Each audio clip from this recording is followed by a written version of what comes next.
Good morning, guys. Welcome back to the channel Ansarkari. And let's start our discussion for the Sunday's edition of The Hindu. So, Srinagar is set for a rupees 980 crores makeover under the Smart City project. So, according to you, what should be the components of a smart city? Whether it should have cycling tracks, pedestrian friendly pathways, and markets, and also a streamlined traffic system. And Srinagar is also known as the Venice of the East. Then, yesterday we talked about the Kashi Tamil Sangamam, which is happening in Varanasi, and the two cities Kashi and the state of Tamil Nadu, they are both the ancient centers of culture and civilization. And despite having one of the world's oldest living languages, that is Tamil, we have failed to honor it fully. So now we are taking efforts to promote the language, the rich cultural heritage that we have from Tamil Nadu, that is the Dravidian culture. India proposes a permanent secretariat in fight against the terror, and as we know that no money for terror conference is being held in Delhi in order to sustain the global focus on countering the financing of terrorism. So we need to agree to a common definition of terrorism and terror financing, adding that it should not be. So this should not be made or seen in the context of a political issue. So politics needs to be away from this. Then one must be aware about what is Financial Action Task Force. That is another multilateral body which monitors terror financing and money laundering. Moving ahead. Okay, so we know that Indian prisons are overcrowded, and we are talking about certain prison reforms. So, under trial prisoners they occupy over 80% of the prison space.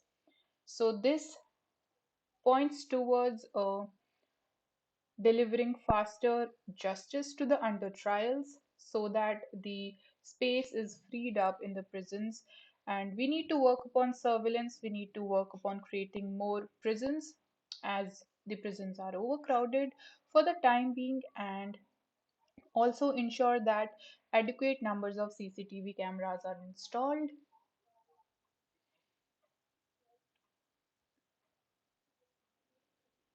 Okay, the Silver Line project is a controversial issue in the state of Kerala. People are protesting against this project. So, before any project is approved by the center, a social impact study, environmental impact assessment has to be conducted in a transparent, free, and fair manner so that we have a clear picture in front of us, and if there is an option of compensating for the loss that the project is going to have on the environment, which is obviously going to impact the mankind, can be taken. Now, this is one of the most important topics today. That is, Andaman seeks GI tag for Nicobari Hodi. So, Nicobari Hodi is a boat which you can see in this picture, and it is the Nicobarese tribe's traditional craft. It is an outrigger canoe very commonly operated in the Nicobar group of islands, and technical skills are required for building a hoodie are based on the Indians' indigenous knowledge. So that's why they are seeking a GI tag for it, and the knowledge has been inherited by the Nicobaris from their forefathers, and hoodie is built using either a locally available tree or from a nearby islands, and the tree needs to be 60 to 80 years old with a straight trunk or having a slight incline to one side is preferred. Then you must be aware about 21st February celebrated as International Language Day. Coming to Royal Bengal tiger, their population has increased in the state of Andhra Pradesh to 75. So you must be aware about the habitation of Royal Bengal tiger in India, in which all states can we see them, can we spot them? Then This is important for PT, so you must be knowing that Nagarjuna Sagar Srisailam Tiger Reserve is in Andhra Pradesh and Papikonda National Park is also there. So when we talk about the pan-India tiger population, it is estimated to be around 3,000. Now coming to the only active volcano in India that is located on the Barren Island. Barren Island is a part of Andaman and Nicobar Islands. So INCOIS is keeping a watch on it because there are expectations that we are going to see an outburst of the volcano. So INCOIS is Indian National Center for Ocean Information Services, which houses the Indian Tsunami Early Warning System. And the volcano is located about 140 kilometers northeast of Port Blair. And it is said by the scientists that there is lack of awareness and preparedness by the local communities and officials, leading to slow responsiveness, which is a danger for the human life. And find out where is the Makaren region located in the atlas, and also go through the National Disaster Management Authority, what is the guidelines provided by it for different climatic disasters like tsunamis and earthquakes. Likewise, you can go through them. And again, the Kashi Tamil Sangamam. So both the regions are centers of the oldest languages, Sanskrit and Tamil. And Subramania Bharti is a poet and a freedom fighter who lived for a long time in Kashi and he studied there. Also, when we talk about Dr. Sarvapalli Radhakrishnan, he was born in Tamil Nadu, was a vice chancellor of the Banaras Hindu University.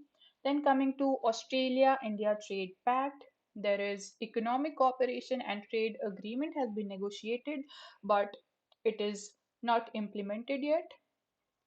Okay, this is important for PT, so you must be aware about the two iconic battles that have completed their 60th anniversary, which were fought between India and China back in 1962. So the battles were called the Battle of Walong in the eastern sector, which was fought in the eastern sector, and secondly, the Battle of Rezang in eastern Ladakh. And you must also know that the border between India and China is known as, it is called the McMahon line.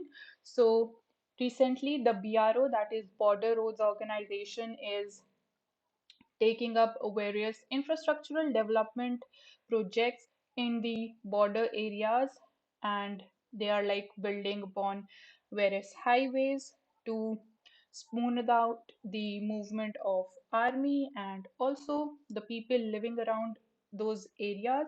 We're also building upon tunnels there, so the things are moving ahead.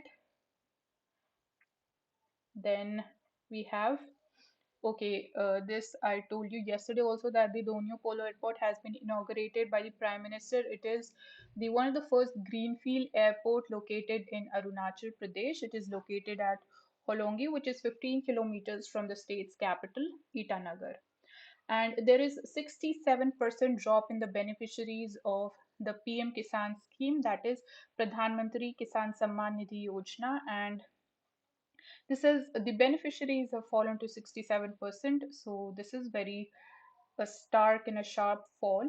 And it is a central sector scheme which was launched in 2019 to pay the eligible farmer families rupees 6,000 annually, and 6,000 would be paid in three installments of rupees 2,000 each.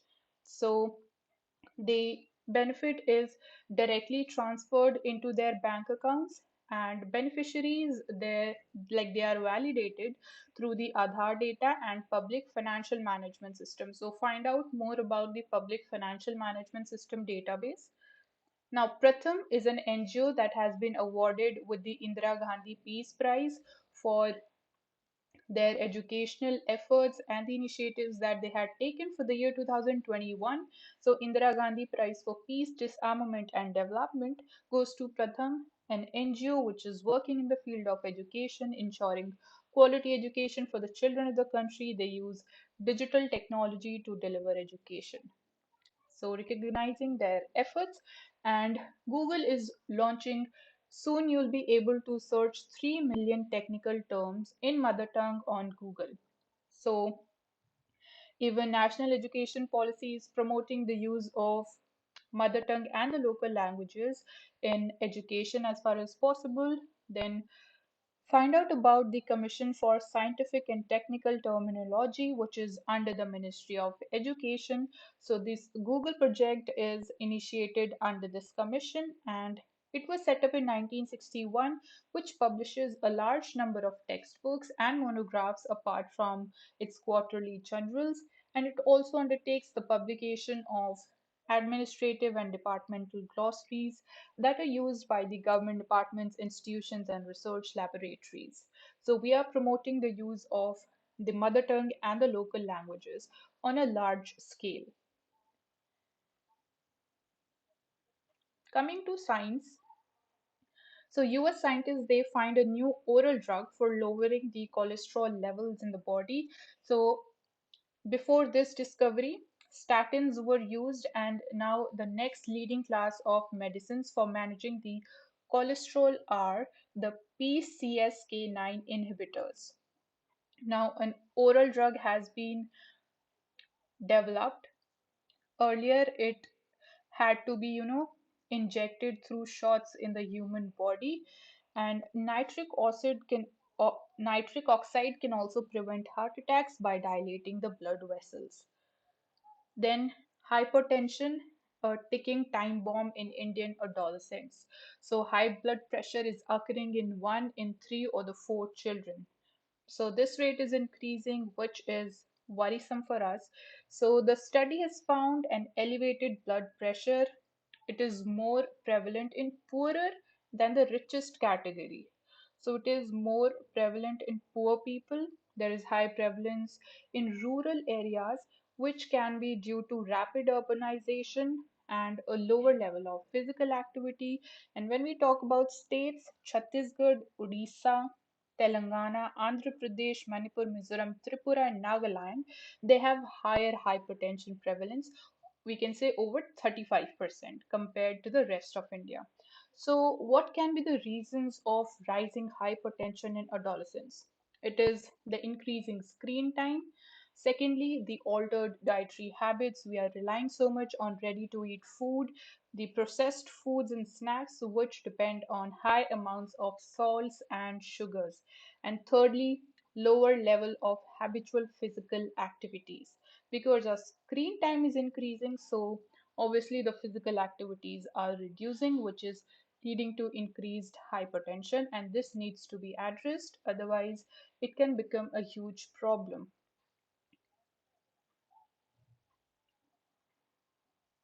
Next, we have what is India's future strategy on emissions. So since COP27 conference is being going on and it has been extended over this weekend, so what is going to be India's future strategy?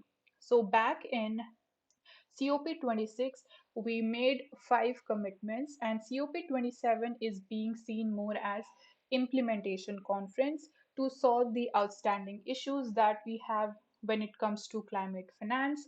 So the issues are that the money the developed countries they had committed to developing countries to help them turn their economies away from the fossil fuels and transition towards renewable energy. So the funds they were committed at nearly $100 billion by the developed world in 2009, and which was to have been arranged for by 2020, and till now less than a third has come in. So now there is a demand that developed countries they must come up with new targets described in the negotiations. They are being described as new collective quantified goal, and it must have a clear path of delivery and higher amounts of finance to the tune of trillions of dollars, because things are getting worse. Then the another issue is the loss and damage. So there's a question of loss and damage. Now it is about compensating the most vulnerable countries and developing countries who are facing the brunt of climate change for the damage that has already incurred. So this is about loss and damage, and European Union has been resistant to announce a fund to give funds for loss and damage to the vulnerable countries, because according to them it is a time taking process. So that's the reason provided by European Union. And now when we talk about India's strategy, so the strategy is named as long term low emission development strategy, which has been proposed by India. So it underlines the use of nuclear power and hydrogen. I repeat, use of nuclear power and hydrogen as critical to transition India into a carbon neutral economy. So these two pillars are going to have a critical role in India achieving its carbon neutrality by 2070. So it underlines India's right to an equitable and fair share of global carbon budget. Then India plans to maximize. So what are going to be the components of this strategy? Firstly, to maximize the use of electric vehicles. Secondly, ensure that by 2025, the percentage of ethanol blended with petrol increases to 20% from the existing 10%. Thirdly, make a strong shift of passenger and freight vehicles to public transport. Fourthly, focus on improving energy efficiency by the already operational scheme that is called Perform, Achieve and Trade. Fifthly, expand the national hydrogen mission, increase electrification, and enhance material efficiency and recycling. So these are a very clearly mentioned components of the strategy. Please note them down somewhere. And this is, you can say, a direct answer for means. So according to the Ministry of Power, under the PAT scheme, we have so far prevented 60 million tons of CO2 from being emitted.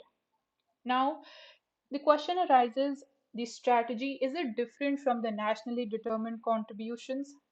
So NDCs, they are periodically updated, and these are voluntary commitments by a country. So the updated NDC of India includes commitment to ensure that half of its electricity is derived from non-fossil fuel sources by 2030. And the second one is reducing the emissions intensity by 45% below 2005 levels by 2030. So these two things are different, NDCs are different, and this strategy is also different. So I hope this topic is clear. You have got very important points for mains and for PT as well. So the target years and what is the target can come in PT. Now moving ahead, Center scraps the export tax on iron ore and steel.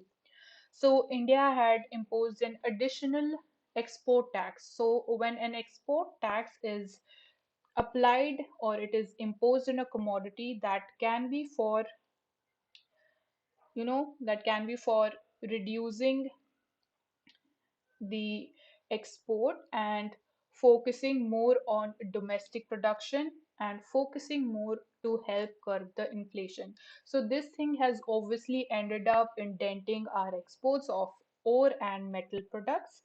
And one of the competitors in this sector is the Chinese market, so which has not been buoyant now. So let us see how much we are going to export to China, because the economic growth is slowing down in China.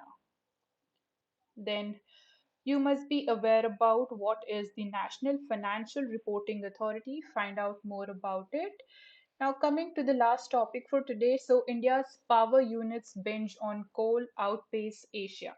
So, India's coal-fired power output, it has increased much faster. So, coal-fired, so our dependence on coal, on fossil fuels has increased, and we are aiming towards reducing it and transitioning towards renewable energy.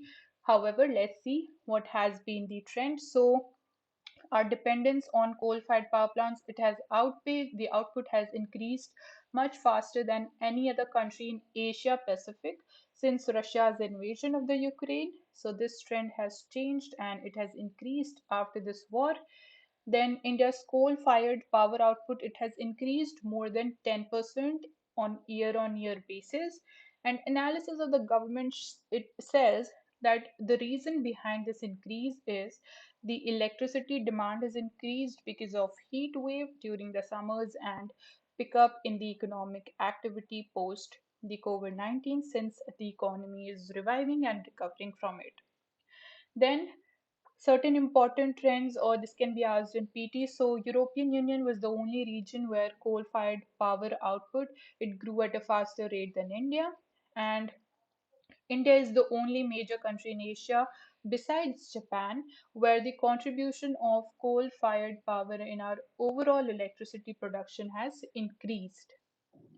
Then state-run Coal India, because obviously the energy output has increased. So Coal India, it has ramped up its production of coal and the imports of thermal coal have also increased. So like in China, the Indian coal-fired generation will be correlated with the Indian power demand. Obviously, there's a positive correlation. If the power demand increases, the coal production would increase and hence the generation of electricity from it. So if the total demand increases, then more coal-fired generation will be needed because that is what we have in our hands as of now. So we'll be shifting more towards coal if the energy demand is increasing. So a small fact that you must be aware about that Tunga River is located in Karnataka. So this is it for today. Thank you so much for joining Ansarkari. Do not forget to subscribe to the channel, hit the like button and share the video as much as possible. Thank you so much.